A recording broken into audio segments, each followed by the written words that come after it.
Assalamu alaikum students, myself Sayyid Rabeed bin Azam, your physics instructor from V Tuitions. So आज के lecture में हम chapter number 8 start करेंगे। Chapter number 8 में कुछ टॉपिक्स ऐसे हैं जो कि ऑलरेडी हम प्रीवियसली डिस्कस कर चुके हैं, तो उसी की कुछ डिटेल्स हैं। जिस तरह से मोशन में हमने वाइब्रेटरी मोशन वगैरह डिस्कस किए थे, तो आज उसी को थोड़ा डिटेल में डिस्कस करेंगे। और क्योंकि इस चैप्टर का आपका थोड़ा सा बिल्ड हो चुका है कॉन्सेप्ट, तो आपको आसानी होगी इसके लिए अगर आपने प्रीवियस लेक्चर देखा है। तो चैप्टर 8 है हमारा वेव मोशन एंड साउंड। सबसे पहले इसका टॉपिक है हमारा वाइब्रेटरी मोशन और हुक्स लॉ। वाइब्रेटरी मोशन क्या होता है? Vibratory motion, as we have already discuss in one of the our previous chapters, vibratory motion basically back and forth movement होती है ऑफ एन ऑब्जेक्ट या किसी सिस्टम का around an equilibrium position, जो back and forth movement होती है। इसकी example है एक पेंडुलम जो कि टू एंड फ्रो स्विंग करता है back and fourth. Vibratory motions commonly observed in vibrating strings और वायर्स। स्ट्रिंग्स में जिस तरह आपने गिटार में देखा होगा, उसका जो स्ट्रिंग हम उसको हिट करते हैं तो वो वाइब्रेट करता है, तो वही बेसिकली वाइब्रेटरी मोशन होता है।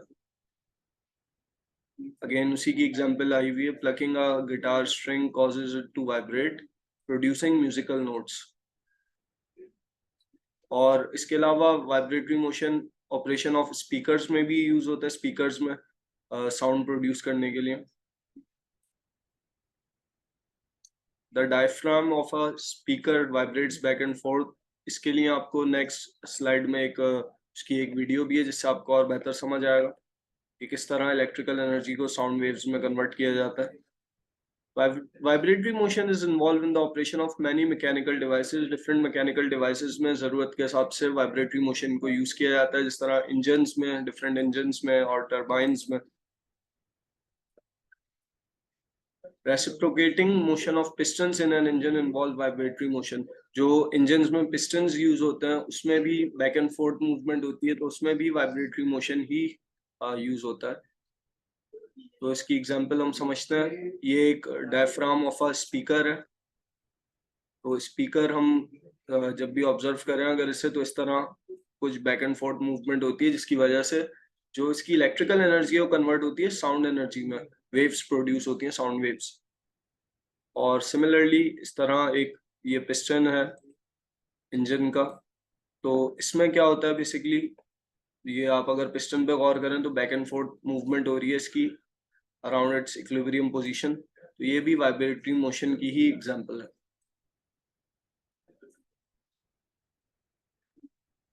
नेक्स्ट है हमारा हुक्स लॉ। हुक्स लॉ कहता है कि force is proportional to displacement in elastic materials. Force is directly proportional to displacement. Formula है इसका F equals to k x. K यहाँ स्प्रिंग कांस्टेंट को शो कर रहा है, मतलब हर स्प्रिंग का डिफरेंट होता है मटेरियल के हिसाब से उसके, और एक्स यहाँ डिस्प्लेसमेंट को शो कर रहा है कि कितना डिस्प्लेस हो रहा है, बॉडी कितनी डिस्प्लेस हो रही है हमारी सिस्टम में। Applies to various materials within their elastic limits. Different materials के लिए अप्लाई होता है ये within their elastic limit, क्योंकि हर मटेरियल की इलास्टिक लिमिट डिफरेंट होती है। कुछ मटेरियल की इलास्टिक लिमिट कम होती है, मतलब उसको अगर हम जितना ज्यादा खींचेंगे वो जल्दी ब्रेक डाउन हो जाएगा, टूट जाएगा, और कुछ की ज्यादा होती है, इसका मतलब है हम उसको जितना ज्यादा खींचते जाएं उनकी लिमिट ज्यादा है।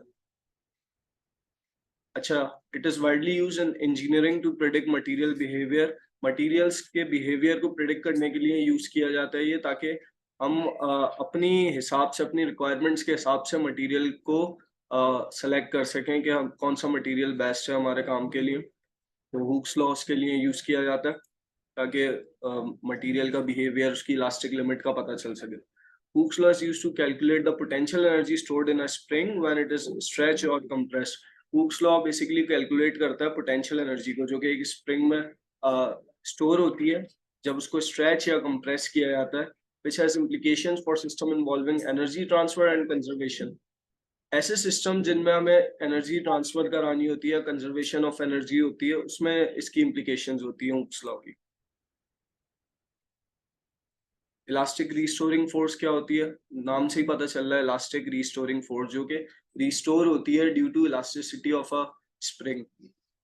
ये एग्जांपल मैं ऑलरेडी प्रीवियस लेक्चर में भी, प्रीवियस जो हमारा वन ऑफ आवर चैप्टर्स थे उसमें जब ये टॉपिक आया था तब यही एग्जांपल मैंने वहाँ पे भी समझाई थी।